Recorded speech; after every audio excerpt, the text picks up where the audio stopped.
Saat makam Yesus ditemukan kosong, itu adalah momen penting dalam kisah Kristen yang menandai klaim kebangkitan Yesus. Para pengikutnya, terutama para wanita yang mengunjungi makam, menemukan makam tersebut kosong, dan malaikat mengatakan kepada mereka bahwa Yesus telah bangkit.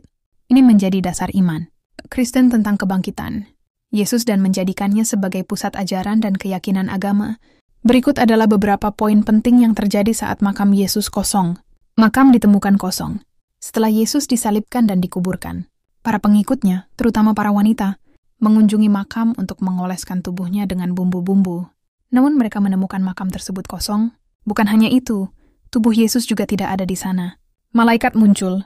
Para wanita tersebut melihat seorang malaikat atau pemuda berpakaian putih yang mengatakan kepada mereka bahwa Yesus telah bangkit dari kematian.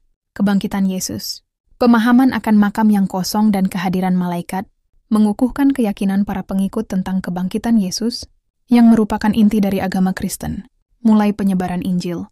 Kebangkitan Yesus menjadi dasar bagi para pengikutnya untuk menyebarkan Injil dan menyampaikan kabar baik tentang kebangkitan Yesus kepada dunia. Pentingnya tempat pemakaman. Gereja Makam Kudus di Yerusalem, yang dipercaya sebagai lokasi makam Yesus yang kosong, menjadi tempat suci bagi umat Kristen di seluruh dunia.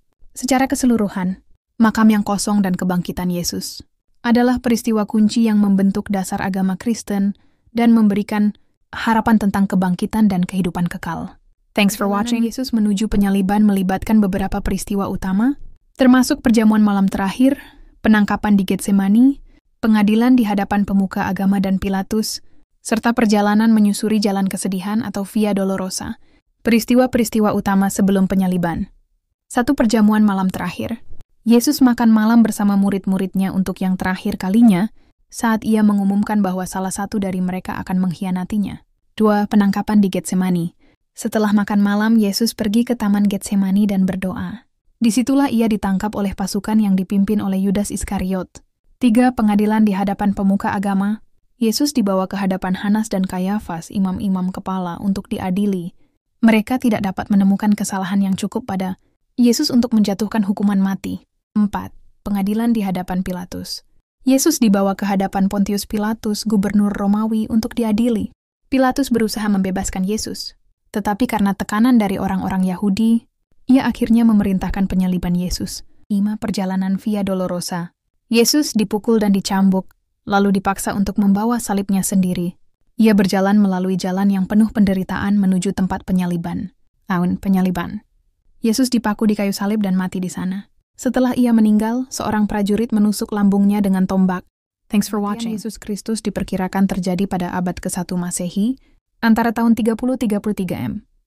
Menurut penanggalan Yahudi, kematiannya diperkirakan terjadi pada tanggal 14 Nisan, beberapa jam sebelum hari Paskah Yahudi. Dalam kalender Gregorian, tanggal kematiannya diperkirakan sekitar 7 April. Jumat Agung, yang memperingati kematian Yesus di atas kayu salib, diperingati oleh umat Kristen setiap tahun dan pada tahun 2025, jatuh pada tanggal 18 April. Elaborasi. Tanggal perkiraan. Kematian Yesus Kristus tidak memiliki tanggal pasti dalam Alkitab, tetapi perkiraan-perkiraan tersebut didasarkan pada analisis, historis dan penanggalan Yahudi. Penyaliban. Yesus disalibkan di Bukit Golgota, Yerusalem, dan wafat di sana. Jumat Agung. Hari peringatan kematian Yesus ini disebut Jumat Agung dan diperingati oleh umat Kristen setiap tahun sebagai hari suci. Paskah.